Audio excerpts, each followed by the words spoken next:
The United States supplies all the bombs and the fuel to Saudi Arabia in their attack on Yemen, what the United Nations calls one of the worst humanitarian crises in the world today. But American citizens read about Syria in the newspapers and on TV. Today on the Roundtable Perspective, Dan Kovalik, who is a labor lawyer for the United Steelworkers and teaches law at the University of Pittsburgh, joins me in examining other inconvenient truths of U.S. foreign policy.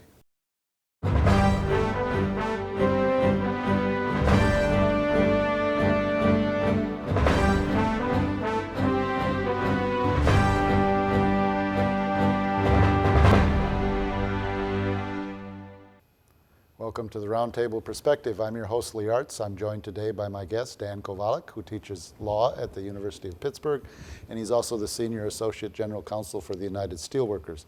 We're going to discuss some inconvenient truths of U.S. foreign policy today. Great. Welcome, Dan. I'm glad you made it. Thank you. Thanks for having me. I want to start out with a question that links what seems to be two parts of your profession. You're Associate General Counsel for the Steelworkers, which is a major trade union. I happen to be a steelworker for about 15 years. Oh, wow. And you're also teaching law at the University of Pittsburgh. So how do these two parts of the world come together, the steelworkers and questions of U.S. foreign policy?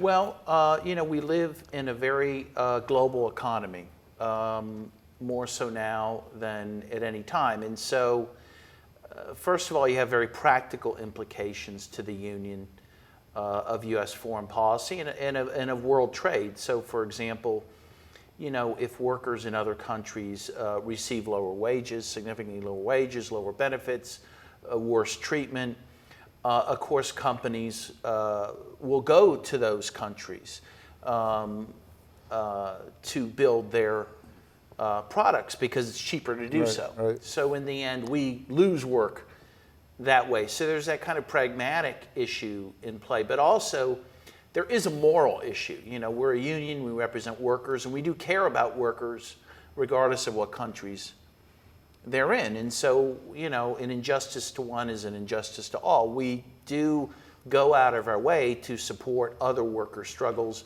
in other countries, not just because, it helps us because, a rising tide raises all boats, so to speak, but also because we think it's the right thing to do. Okay, I'm going to poke you a little bit there because I understand that I know the steel manufacturers are happy with the recent tariffs that the administration put on imports from China and some other countries.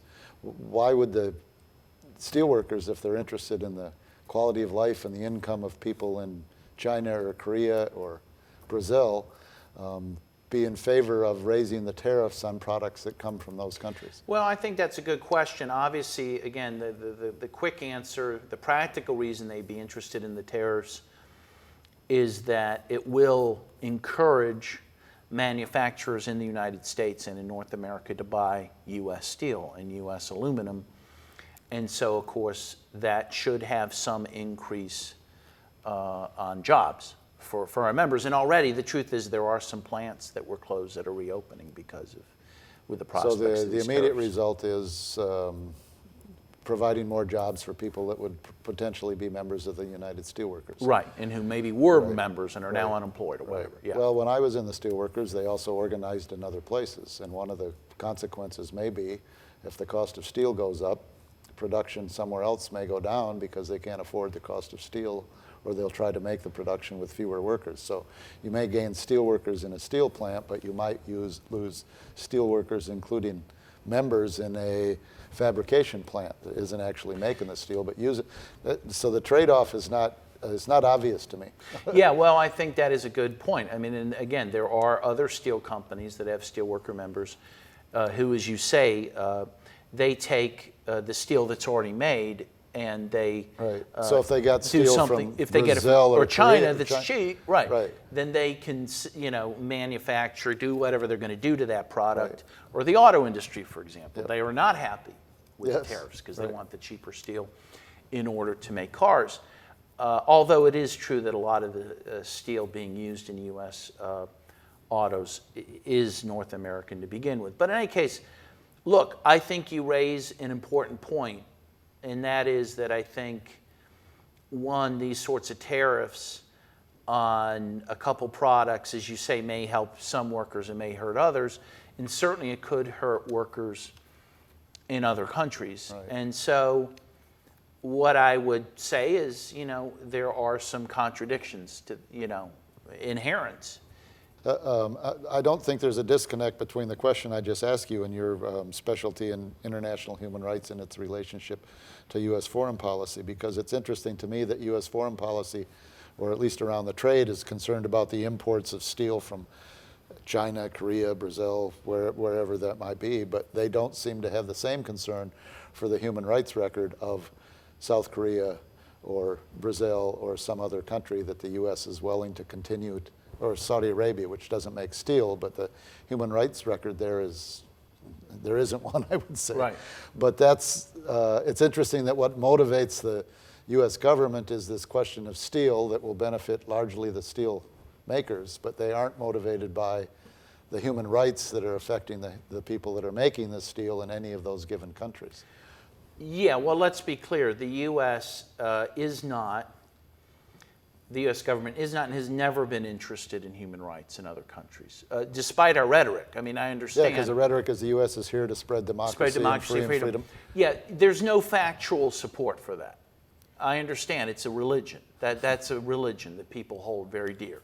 There's absolutely no factual support for that. So right now, as we speak, the U.S. supports about 70% of the world's dictatorships, okay? And some of the worst. For example, I mean, give me. Well, Saudi Arabia is one. Honduras, where the U.S. supported a coup against the democratic government in 2009 under Obama, right? Saint Obama, everyone romanticizes him. We helped overthrow a democratic government in Honduras in 2009, helped solidify the coup d'etat, and Honduras has one of the worst human rights records in the world as a consequence, and we continue to support that country. Another place where the U.S. is supporting gross abuses of human rights is Yemen, which you don't hear about much on the news. So right now, the worst human rights crisis in the world, and probably since World War II, is in Yemen. According to the United Nations, upwards of 21 million people could die due to the conflict in Yemen. 21 million. The U.S. is supporting this conflict. It's mostly being carried out directly by Saudi Arabia. It's a turkey shoot. They call it a conflict, but it's not. Well, the U.S., they would argue that they're not. I remember hearing a general said, well, we're not directly involved in the conflict. But if the U.S. is supplying... we're supplying weapons. We refuel the planes in the air so they don't have to go back to Riyadh, so the bombing can continue a little bit quicker, which seems, I can understand, well, we're not dropping the bombs, but if you're selling the bombs and fueling the planes, it seems to be there's some connection there. There's no question. And every human rights group that talks about this issue says the U.S. is aiding and abetting this horrible war crime in Yemen. Frankly, it's genocide is what it is. It's not a conflict. Saudi Arabia has total domination over Yemen. And Yemen, for our viewers, Yemen is at the bottom of the Saudi. Yeah, it's just to the south. The Arabian Peninsula, right there on the Indian Ocean. Yes, not far from Africa, way on the bottom left corner on the map. And it allows what Saudi Arabia wants is to take over Yemen so it can have a warm water port. And in fact, they're already building a port on what is now a UNESCO historic site in Yemen. So this is, in fact, no one disputes, this is the worst humanitarian conflict on earth. There's now the largest cholera outbreak in the world in modern times, in recorded history, happening now in Yemen.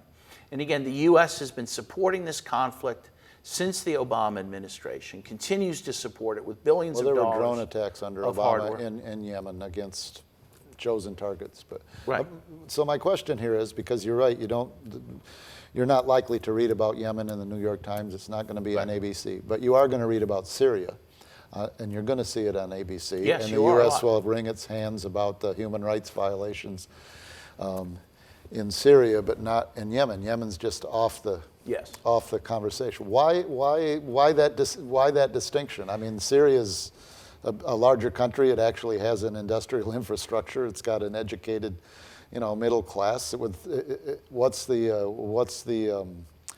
U.S. foreign policy interest in Syria as compared to Yemen? Well, I think, that's a deeper question. Let me get back to what I think your first question was, and that is, why does the media treat those two cases differently, Yemen and Syria? So why do you hear about the conflict in Syria every day and about atrocities being committed there, while you don't hear about Yemen? I would ask the same question, why do you hear about problems happening in Venezuela almost every day, and you hear nothing about the much worse problems happening in next door Colombia, right? And so here we have to go back to the classic, which for students listening, they should read if they haven't, and that's Manufacturing Consent by Edward S. Herman and Noam Chomsky. And they talk about a phenomenon that continues today, and that is that there are worthy victims in the world and there are unworthy victims. So worthy victims would be, for example, folks in Syria who are being attacked by the Syrian government, and they are worthy, that is, worthy of our concern and worthy of press, because they are being attacked by a government that we oppose, right? That the U.S. opposes. Right. Okay. So if a government is considered an enemy government or an adversary government, like Assad's Syria, or like the Venezuelan government, anything they do to injure others, whether intentionally or not, those who are injured are worthy victims. They are worthy of our again, our concern, our emotions, and of the press. However, if the U.S. itself commits crimes, as it does around the world, I would say more than any other country by far, or if their allies do so, such as Saudi Arabia, those that they victimize are not worthy victims. They're unworthy victims because we're doing it. Okay, so it's very simple that when you look at the press and you watch the news or listen to the news, read the news, you will always see that we will either ignore or downplay the victimization done by the U.S. and its allies, while emphasizing those who are being victimized by either our enemies or by governments that we want to overthrow. Well, I think in Syria, where we want to overthrow the Assad government. Well, I'm thinking of that example because when there was attacks at Aleppo, the attacks were put on Russia or on the Assad government, rightly or wrongly so. The point is that they focused on the attacks into the community. But when the U.S. was attacking an ISIS stronghold, I don't remember the other city, the same operation. You just switch the same things, and whether the rebels were using human shields or not, and the people caught in the crossfire. But in one case, it was emphasized, what you're saying, as worthy victims. In another case, it's downplayed and is seen as a propaganda foil. The concern is that the average reader of the newspaper or viewer of TV doesn't always make those distinctions. No, and they won't. So, unless they look for it. So you're interested in international human rights. I mean, how do you see what you're saying here, what you do teaching at Pittsburgh, or what you do with the representing the steelworkers? How does that contribute to that conversation to make these, what I said earlier, inconvenient truths more apparent? Well, I mean, just to talk about how I teach human rights, for example, at the law school.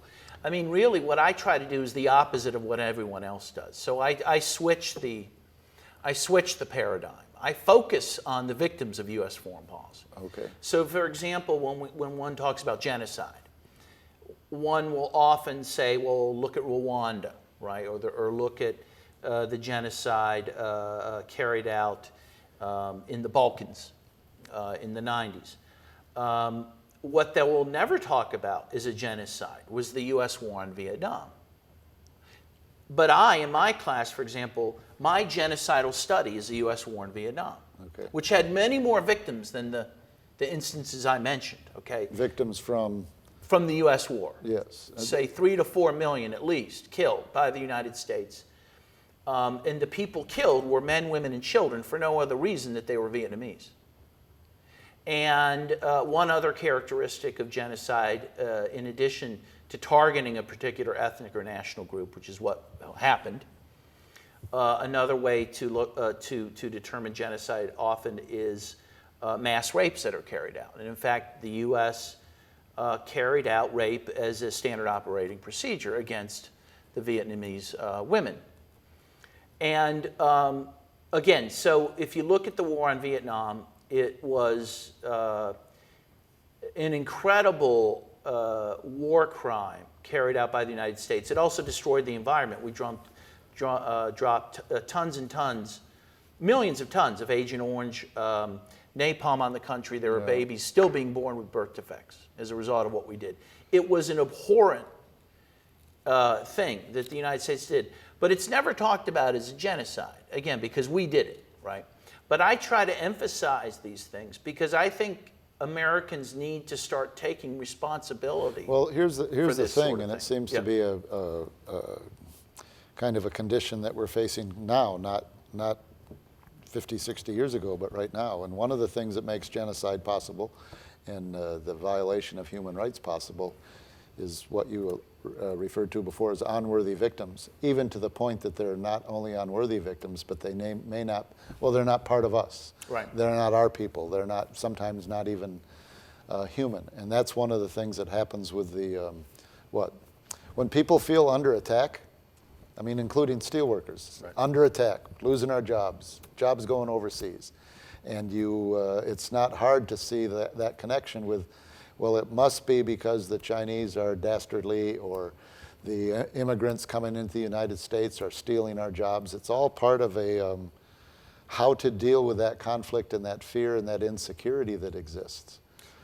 Well, that's right. And I mean, as you say, I think the only way to carry out horrible atrocities against other peoples is, as you say, to dehumanize them. And so, and I think that the press in this country is very good at dehumanizing people in other countries. I'll give another very recent example that I think is very important. So 7 years ago, last Mondays, was the anniversary of the invasion of Libya by NATO, led in part by the Obama administration. 7 years. Now, this was based, the whole justification for the attack on Libya was to support human rights. Okay. Against Gaddafi. Against the leader Muammar Gaddafi, who, by the way, as we know, if you look at a very, if you just peruse history, he took Libya, had the worst standard of living in Africa of any country in the world when he took it over. And by the time he was ousted, he had brought it to the best standard of living of any country in Africa. They even had some of their statistics were as good as like the Netherlands, you know. So are you suggesting that's a threat in some way, or something? It is a threat. But the way we got around that is to claim that he was some sort of monster. It was downplayed the things that he had done for his people. We tried to claim that he was some kind of huge human rights violator. He dressed differently, he talked differently. And he was very critical of the United States. I mean, it's easy to create an image like that. I mean, he's wearing clothes that you wouldn't see on Michigan Avenue in Chicago. And he sat in a tent. He famously sat in a tent. Yeah, so, I mean, it's easy when you're talking about, well, maybe not dehumanizing, but making him into another. Well, he was dehumanized. Making him into another. He was a monster. Yeah. He was called, Ronald Reagan called him, the mad dog, you know. And there were three main lies that justified the invasion of Libya. And they were proven to be lies later. So one, they claimed that Gaddafi had been passing Viagra out to his troops to encourage them to engage in mass rapes. Right, which on its face seemed absurd. Okay, that was proven to be untrue later. Two, they claimed that he was bombing his own people by the air. Well, there was never any evidence of that. Now, the most dastardly lie, and the one that really is completely unforgivable, is that the U.S., in particular Hillary Clinton and Samantha Power and Susan Rice, claimed that Gaddafi was using black mercenaries to fight against his own people, okay? So it turned out, again, the fact was there weren't black mercenaries, whatever that means, fighting in Libya. These were migrant workers from Africa who were working in Libya, who they claimed were somehow these black mercenaries. In fact, they said you could tell who they were by their yellow hard hats. And why? Because they were construction workers.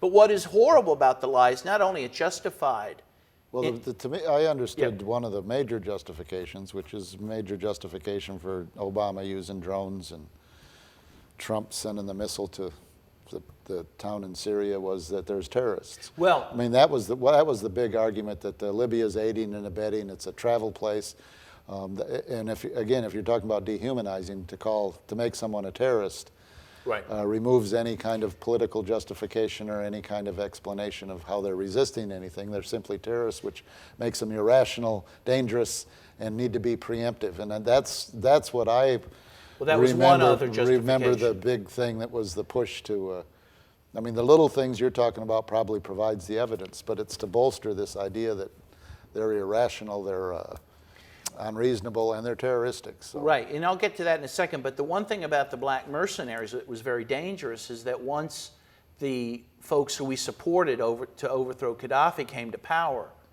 they took out reprisals against black people in Libya. They committed genocide. We claimed we were there to prevent human rights violations, to prevent genocide. In fact, the lie about the black mercenaries and the invasion led to a genocide against people with black skin in Libya. If there's one big inconvenient truth, it's I hear what you're saying, but what the larger inconvenient truth? But the terrorists, the truth about the terrorism was that it was completely opposite of what the U.S. claimed, and that was that Gaddafi was a mortal enemy of al-Qaeda. He was telling the United States that he was trying to fight terrorists, including those in his own country.